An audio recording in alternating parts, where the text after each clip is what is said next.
Bismillahirrahmanirrahim. Assalamualaikum warahmatullahi wabarakatuh. Teman-teman, hari ini saya akan bahas tentang food rules dalam sebuah kerangka gagasan terapi nutrisi untuk keluarga. Ini sambil saya ngajak anak saya. Ini namanya Ibrahim. Alhamdulillah Ibrahim ini anak yang paling alami.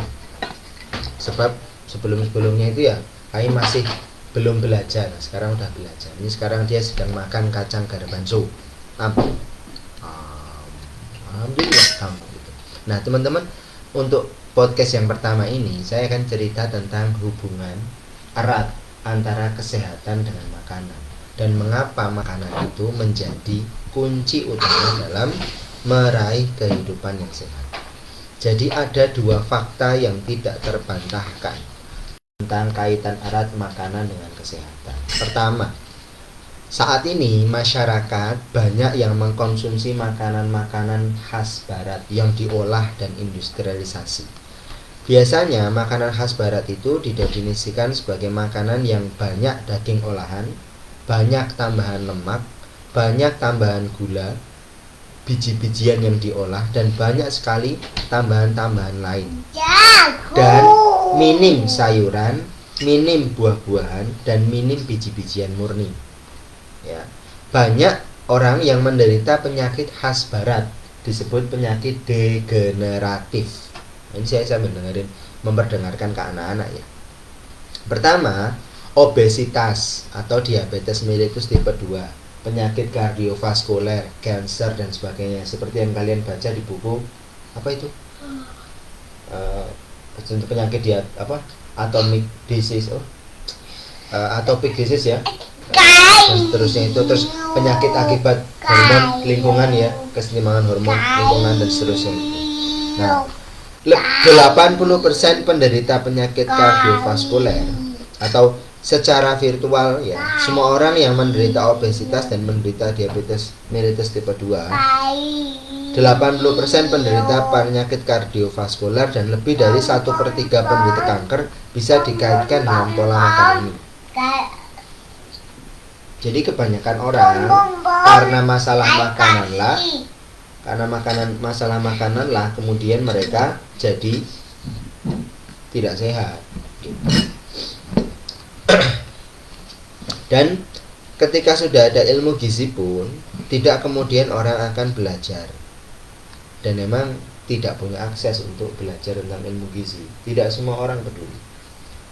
Nah, apakah karena lemak jenuh atau karbohidrat olahan, karena kekurangan serat atau lemak trans, atau karena lemak omega 3 atau karena apa? Intinya banyak penyantap makanan yang sudah tahu tentang masalah pola makan itu, tapi masalahnya sebenarnya bukan di situ. Tapi masalahnya adalah kecenderungan kita untuk mengikuti cara makan dan makanan. Cara makan itu berarti bagaimana cara kita mengkonsumsi, dan makanan itu sendiri yang tidak sehat. Apalagi sekarang sudah ada BPJS Kesehatan. Oh nggak apa-apa lah, nggak sehat, nanti kalau sakit bisa ada BPJS Kesehatan. Sudah ada yang menanggung. Seakan-akan kesehatan itu bukan menjadi tanggung jawab diri sendiri gitu. Kemudian fakta yang kedua adalah masyarakat yang memiliki pola makan tradisional biasanya tidak menderita penyakit kronis. Itu juga menjadi sebab kenapa saya dan keluarga itu melazimkan ya agar anak-anak itu mengkonsumsi tidak hanya satu jenis makanan karbohidrat, tapi bermacam-macam gitu. Anda lihat kan ini sehat, ini teriakannya kayak gini ya. Gitu kan. Pola makanan-makanan itu bervariasi ya, dari yang sangat tinggi lemak seperti orang-orang Inuit di Greenland yang mengkonsumsi lapisan lemak mamalia laut ya, hingga yang tinggi karbohidrat, orang Indian di Amerika Serikat yang banyak mengkonsumsi jagung dan kacang-kacangan. Dan ada juga yang tinggi protein, suku Masai yang mengkonsumsi darah ternak, daging dan susu. Ini 3 contoh yang ekstrim ya, suku Inuit, suku Indian, dan suku Masai. Ada lagi pola makan tradisional yang campuran seperti Indonesia. Intinya itu sebenarnya pola makan yang variatif itu cenderung malah lebih sehat dibandingkan pola makanan-makanan yang produk-produk olahan. Kemarin itu ada ya pasien datang ke apotek dia itu mengaku kebas, semua kesemutan ya sakit gitu.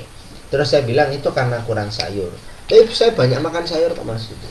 Nah, ada dua, saya bilang mungkin panjenengan itu perutnya bermasalah, jadi penyerapan tidak terjadi dengan baik, jadi makan tapi nggak diserap lah, ya kan.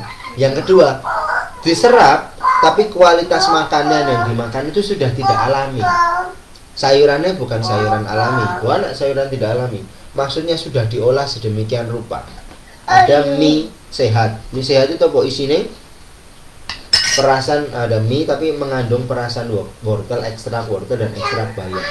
Tapi kan kita nggak benar-benar melihat ekstrak bayam, melihat ekstrak itu apa sih? Nggak ngerti gitu. Kita tahunya bayam, kita tahunya wortel. Begitu jadi ekstrak masuk ke dalam mie instan, tidak bisa serta-merta dikatakan bahwa mie itu sehat. Enggak. Gitu. Jadi sebenarnya makanan yang sehat adalah makanan yang paling alami. Semakin kita tidak alami, semakin kita akan berpeluang sakit. Intinya di situ, hubungan erat antara makanan dengan kesehatan. Semakin alami makanan kita, semakin sehat diri kita. Semakin banyak olahan-olahannya atau semakin overcook ya, makanan tadi sayurannya itu walaupun banyak dimakan tapi overcook, terlalu lama dimasak, berbagai macam olahannya, industrialisasi, tambahan pengawet, penyedap dan seterusnya, akhirnya menjadi tidak sehat gitu. Jadi mari kita mengkonsumsi makanan-makanan sealami mungkin begitu.